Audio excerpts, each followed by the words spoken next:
Why can I not jump?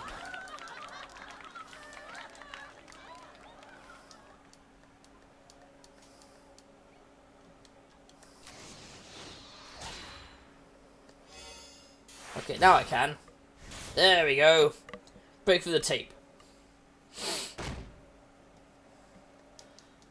Oh, whoops, what are you doing? A girlish voice exclaimed. A moment later, a furry figure came charging into the demo room.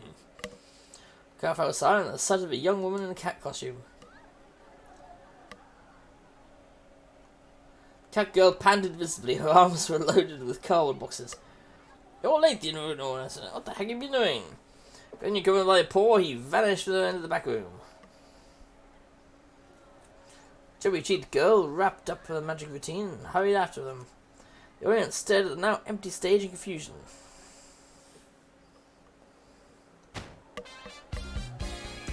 Almost passed after the organizers reappeared. Ladies, certainly sorry to have you keep waiting, he called out. But now I'm proud to introduce you to the worldwide sensation that is Burning Hammer. And the old woman can't get clear stage. I'll to explain how this ravishing new dark drink works in magic, the young woman exclaimed cheerily. Cat nodded and threw her arms up. For the first time in human history, you can drink a single bottle and lose a whole kilogram. Just drink and burn that excess weight away. That sales demo was underway. Good 25 minutes behind schedule.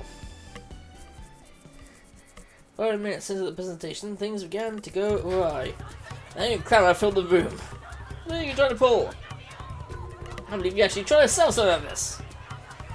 The outrage had been triggered by something the young woman on the stage had said. She'd inadvertently listed that the Burning Hammer was the sort of thing you could buy at a 100 yen shop. The would-be customers were furious to learn that they were about to be played for suckers.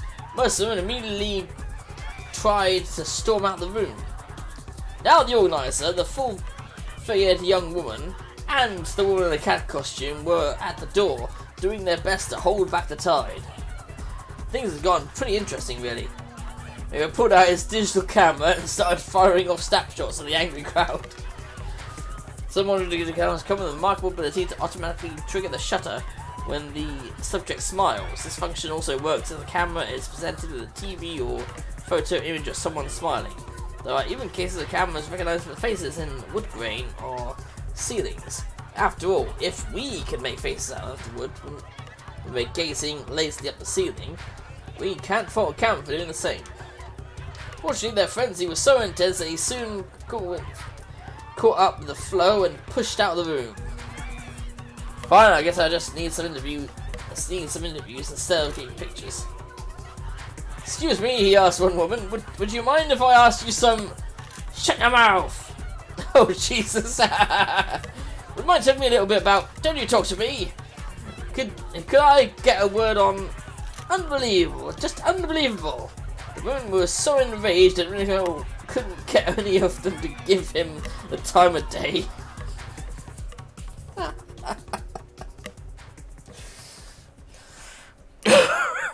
Jesus Christ. Only a entire crowd had surged out of the room and departed. Ah well, guess I've got enough to do to write up at least. Though it would be nice to get a quote from somebody. He decided to try an interview with the man who organised the fiasco. How did the guy feel, for instance, about his product scam falling through?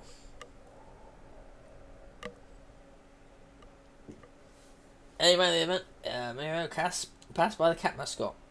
The cat gave him a tiny nod and walked off without a word. You couldn't see the face of the girl inside the costume, but she seemed genuinely dejected that Burning Hammer had been a bust.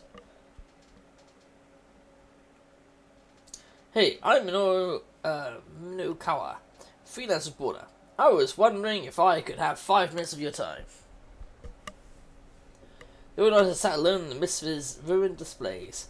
Oh, it's you. The man's voice had lost all the earlier punch. Here, my credentials. Hand him a business card. I introduced himself as Yagashita, and Minorikawa got right down to business. So, your sales demo is over, Mr. Yagashita. How do you feel right now? How do I feel? Well, tomorrow's another day, I guess.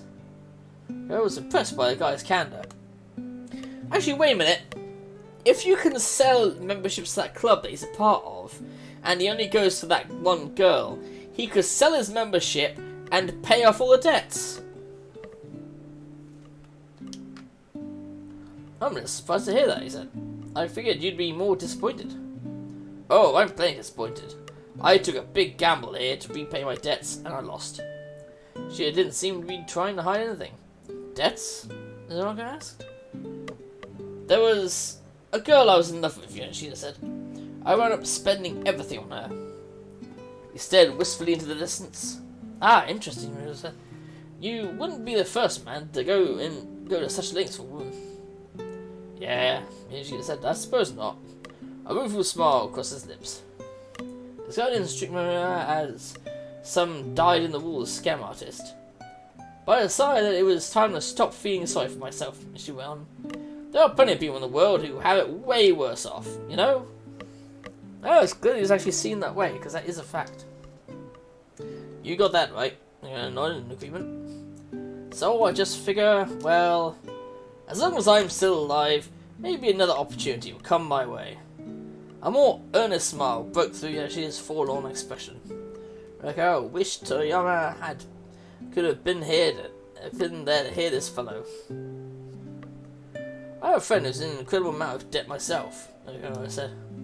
He runs a publishing company, but there was a big mix-up with scratch cards in this magazine, and... Scratch cards? It's not important, I said hurriedly. Letting more people know about the whole scratch card fiasco certainly wouldn't do Toyama any favours. Anyhow, debt is a terrible thing, I nodded sagely. Oh, by the way, this is unrelated, but are you familiar with the group SOS? Apparently there's some legendary street gang here in Shibuya. SOS? And she shook his head. No, never heard of them. Guess I'm not going to get any leads on that case here. I wondered if there was anything else worth asking this guy. Would be willing to take his Shibuya Now survey.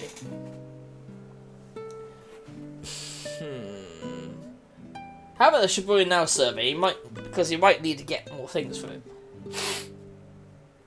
And he'd be willing to take part in his Shibuya Now survey. A little bit of burden off Chiaki seemed to be the best idea. I have another question. How do you feel about your life right now? Huh? How do you feel about your life? Your products aren't selling, you can't repay your debts, and yet you still refuse to give up, believing opportunity will come your way.